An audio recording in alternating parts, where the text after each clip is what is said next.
Bom dia, crianças! Tudo bem? Hoje eu tô super animada, hein? Hoje é o dia do nosso encontro ao vivo. Sim, sim, já avisei lá na família, lá no grupo do WhatsApp, que hoje nós teremos o nosso encontro ao vivo. Vai ser às 19 horas, às 7 horas da noite.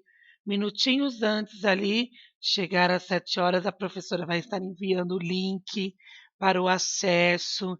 E hoje vocês vão poder todos se encontrarem ali, né, pelo Google Meet.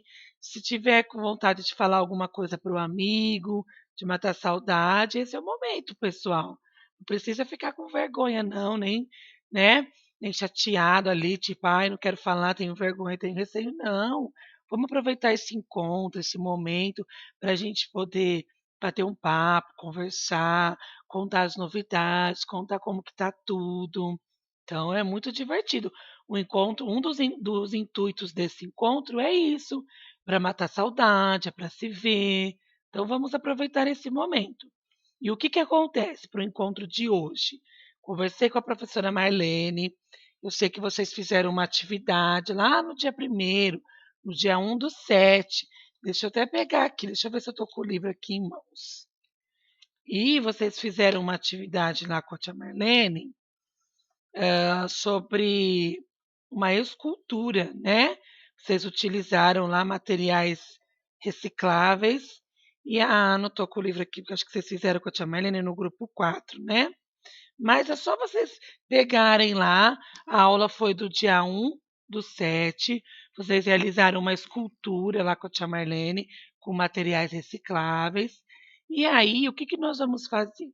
Já que nós estamos trabalhando em história, sobre museus, sobre amostragem, sobre visitações, hã, vocês vão ter a oportunidade de fazer a exposição da arte de vocês. Então, o que vai acontecer?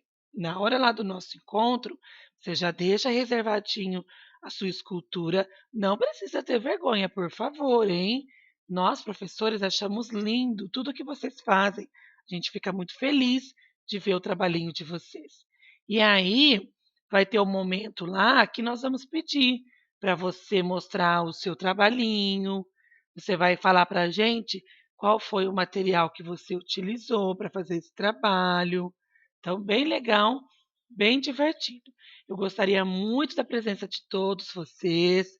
Faça uma forcinha aí para todo mundo participar. É muito importante esse momento aí desse encontro, certinho? Então, eu estou muito feliz esperando vocês hoje à noite, com muita alegria no coração. Então, vamos começar a nossa aula, né, para a gente já eliminar essa situação do dia, e aí a gente só fica realmente esperando ali das 7 horas da noite para nós podermos nos encontrarmos. Então, vamos fazer a nossa oração? Então, vamos lá. Em nome do Pai, do Filho, do Espírito Santo. Amém. Bom dia, Senhor Jesus. A aula vai começar. Nós queremos que o Senhor venha conosco ficar. Aqui estamos juntinhos a trabalhar e a estudar. Abençoe a nossa sala, a nossa escola e o nosso lar. Amém. Que nós tenhamos um produtivo e maravilhoso dia. Então, hoje, nós vamos começar nossa aula lá no grupo. Aqui, pessoal, tá erradinha essa informação. Deixa eu arrumar aqui, ó. Aqui é a aula 2, não é aula 4, não.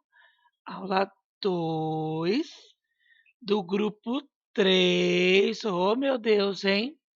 Lá de Ciências Natureza. Ontem nós começamos a falar, né, sobre ciências natureza. Vocês assistiram os videozinhos, falamos da cadeia alimentar. Então, hoje nós vamos dar continuidade neste conteúdo. Então, pode pegar lá o grupo 3, abrir no capítulo de Ciências Natureza.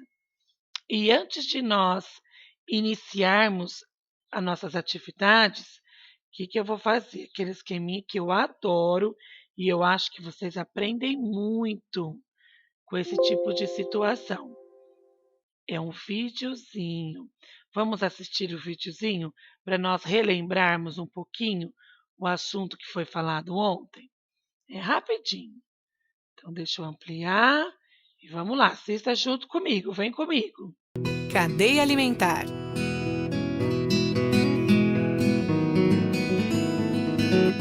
O sol nasce para todos é uma frase bem verdadeira.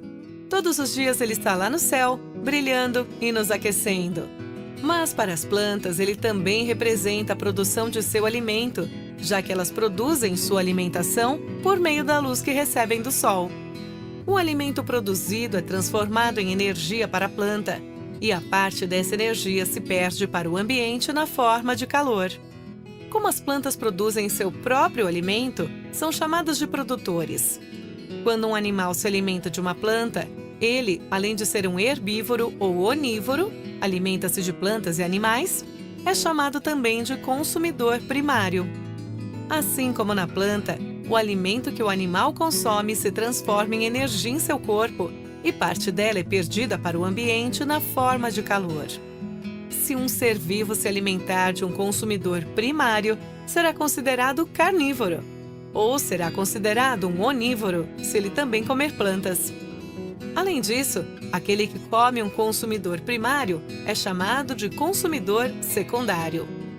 Ao final da cadeia estão os seres decompositores, que são seres capazes de se alimentar dos seres que morreram ou de parte deles. Os decompositores devolvem para o ambiente os materiais que retiraram desses seres.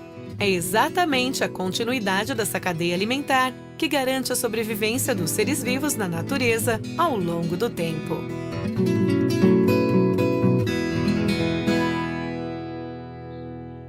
E aí, deu para refrescar a memória do que nós conversamos ontem?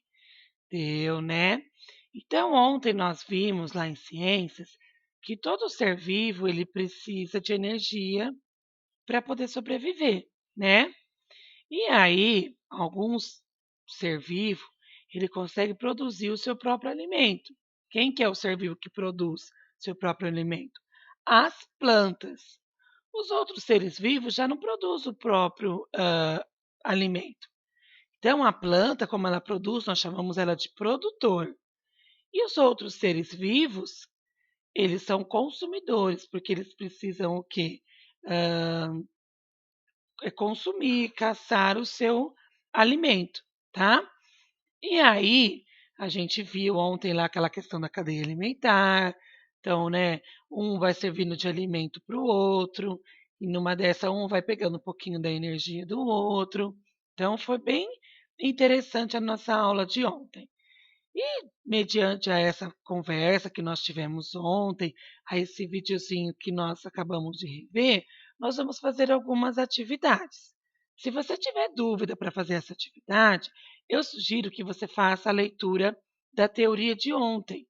É muito importante nós pegarmos esse hábito de estudo e sempre dar uma lidinha naquela teoria, aquilo que nós já vimos.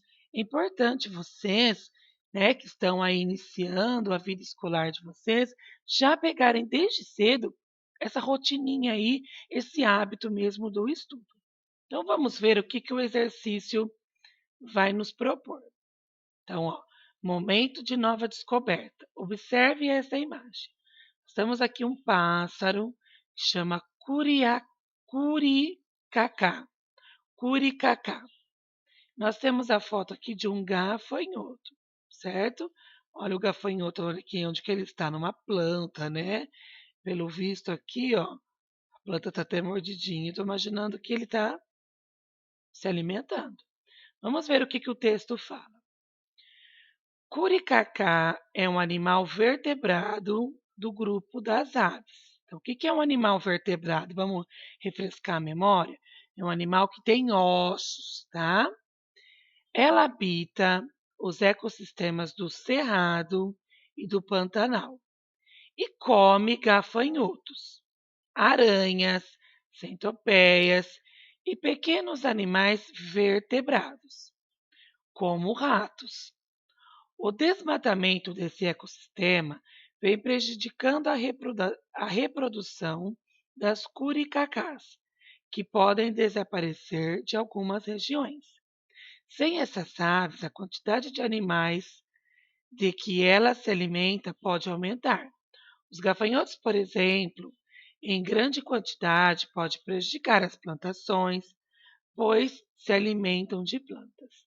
Então, pessoal, o que o texto está trazendo aqui? Que nós temos essa ave chamada curicacá e ele está contando que ela habita lá no Cerrado, no Pantanal, e ela se alimenta de gafanhoto, ela se alimenta, vamos ver aqui, de aranha, de centopeia, de pequenos animais vertebrados, como os ratos.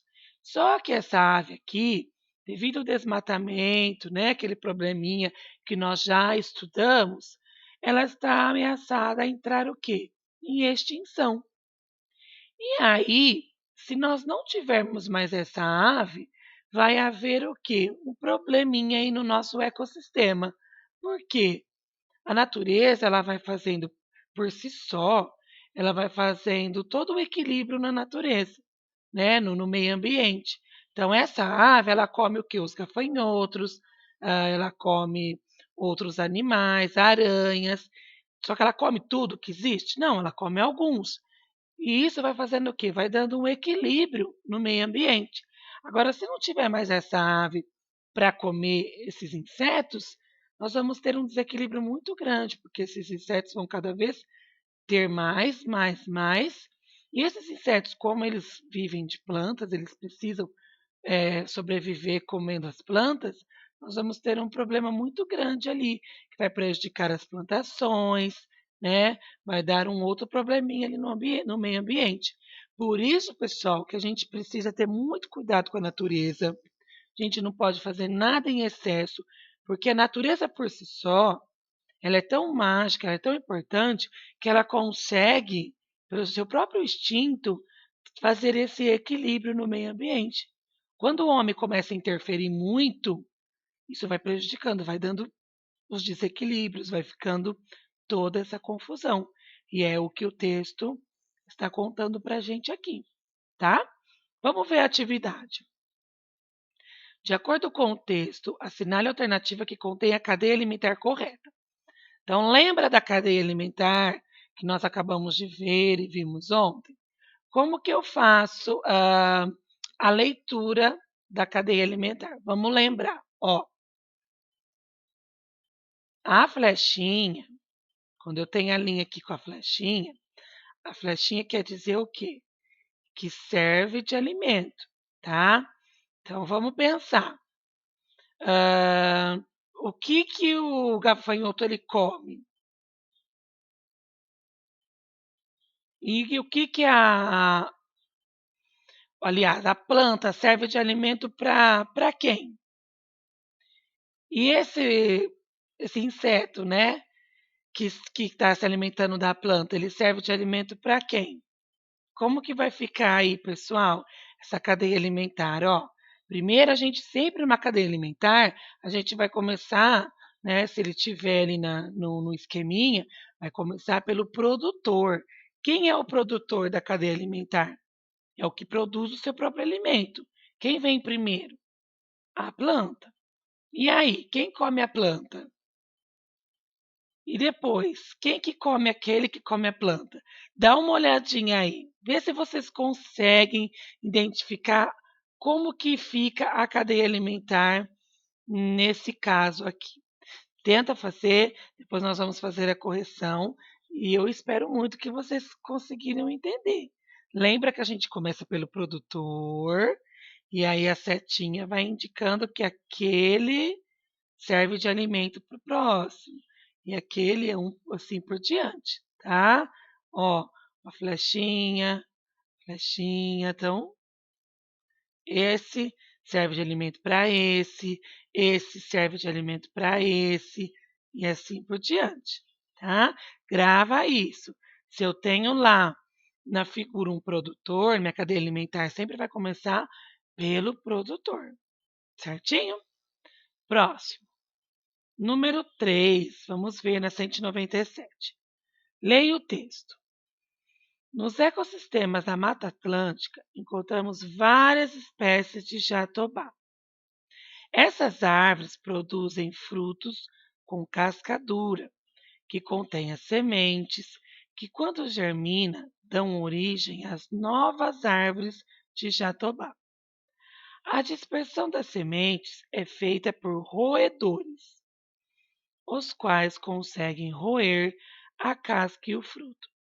Se a quantidade de roedores que comem os frutos do jatobá diminuir, diminuirá também a quantidade de novas árvores.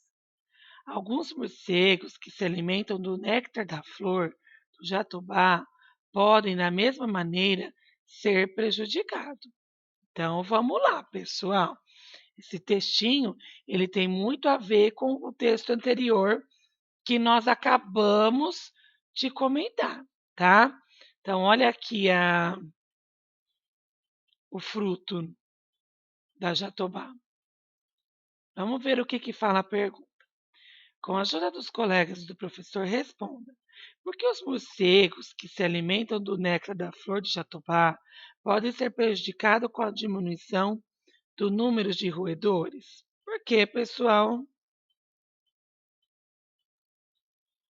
que vai acontecer? Segundo o textinho aqui, o que vai acontecer? Deixa eu até pegar o marca-texto para ficar mais fácil para vocês entenderem.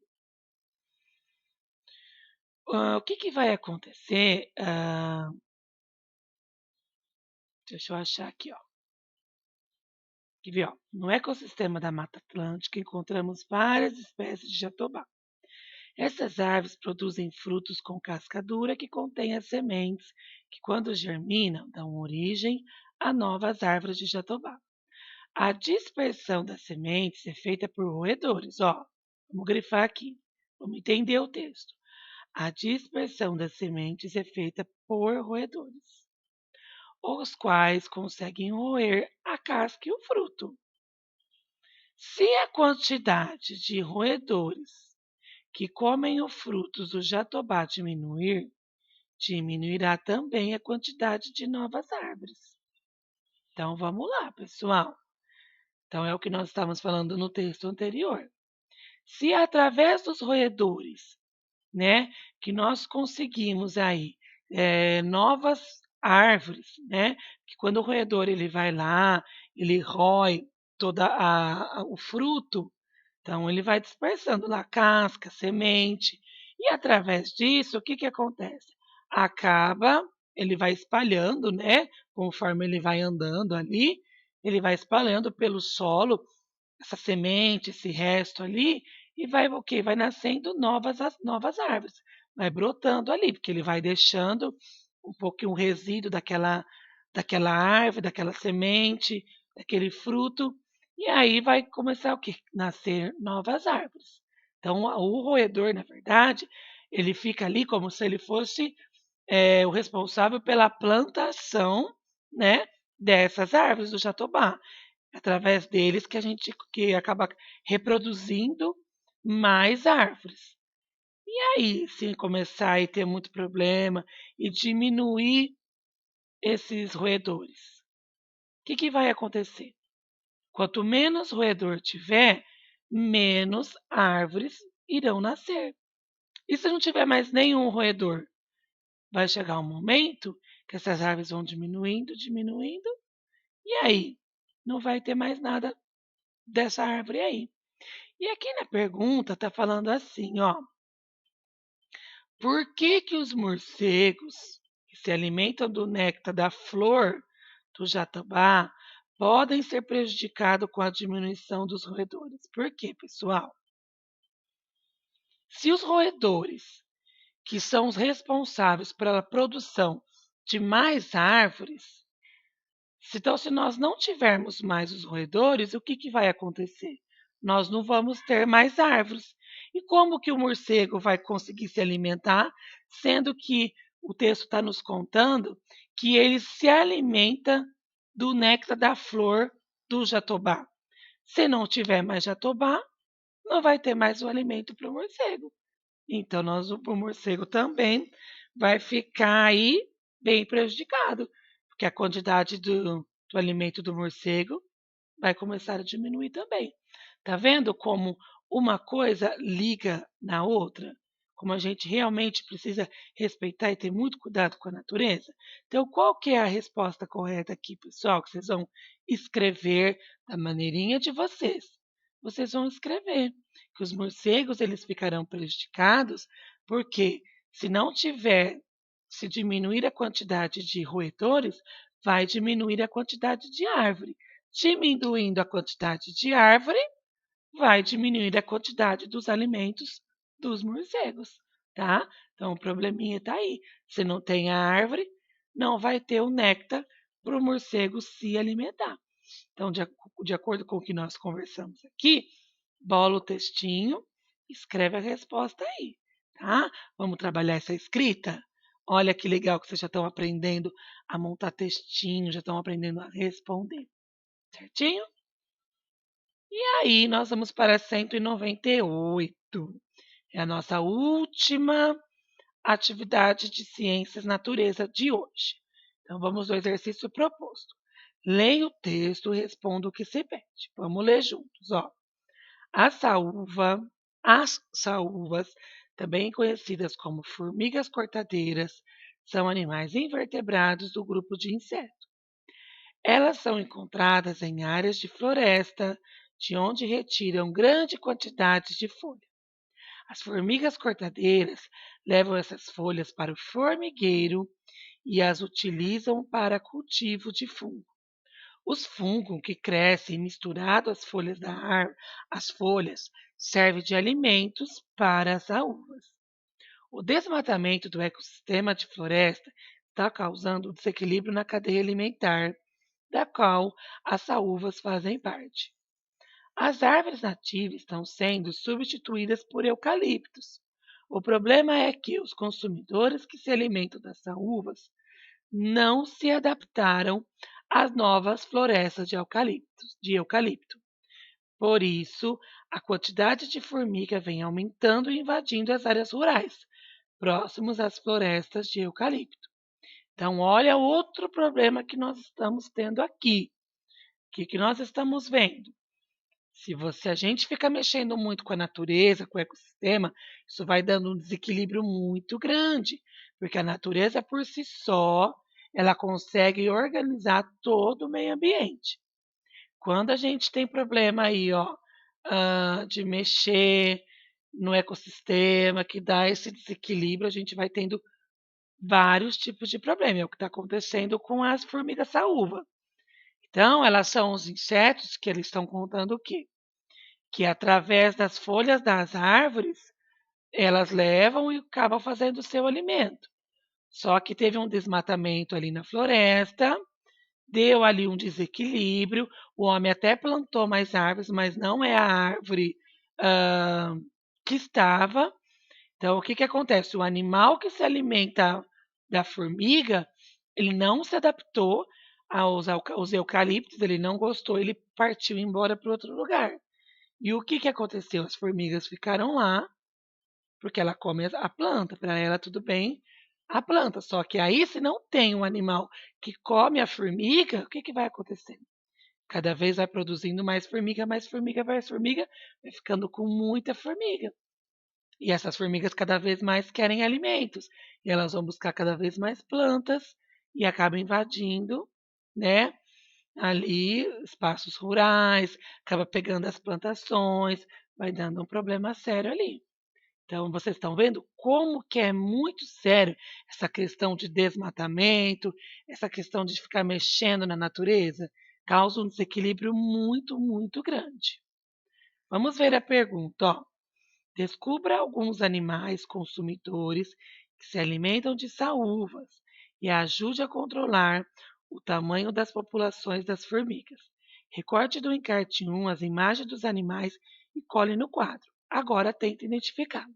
Então, pessoal, vamos ver lá nos encartes quais são os animais que se alimentam da formiga. E aí é muito importante esses animais, por quê? Porque através dele a gente consegue aí segurar um pouquinho essa quantidade de formiga. Porque você não tem um animal para comer a formiga, cada vez vai tendo mais, e ela quer se alimentar mais, e ela vai invadindo as plantações aí, vai dando um probleminha. Então vamos lá, ó. O encarte que você vai pegar é dessa página aqui, tá vendo? Nós temos aqui 3 tipos de animais. Então vocês vão recortar esses 3 tipos de animal aqui, tá? Esse aqui. E vocês vão colar. O desafio é, vocês vão descobrir que animal é esse. E aí você vai escrever o nome aqui embaixo. Nossa, professora, mas eu não sei. Vai lá no Google, dá uma pesquisadinha. Coloca lá animais que se alimentam de formiga ou da formiga saúvas, né? Vê lá se pela foto parece com um desses aqui. E aí você escreve o nome. Aí no dia da correção de ciências nós vamos ver se você acertou. Fica esse desafio aí para vocês, hein? É como se fosse uma pesquisa, tá? Então a gente encerra nossas atividades de ciências por hoje. Nós vamos lá na nossa próxima aula, que nós vamos dar continuidade em história, tá? Estou esperando vocês lá.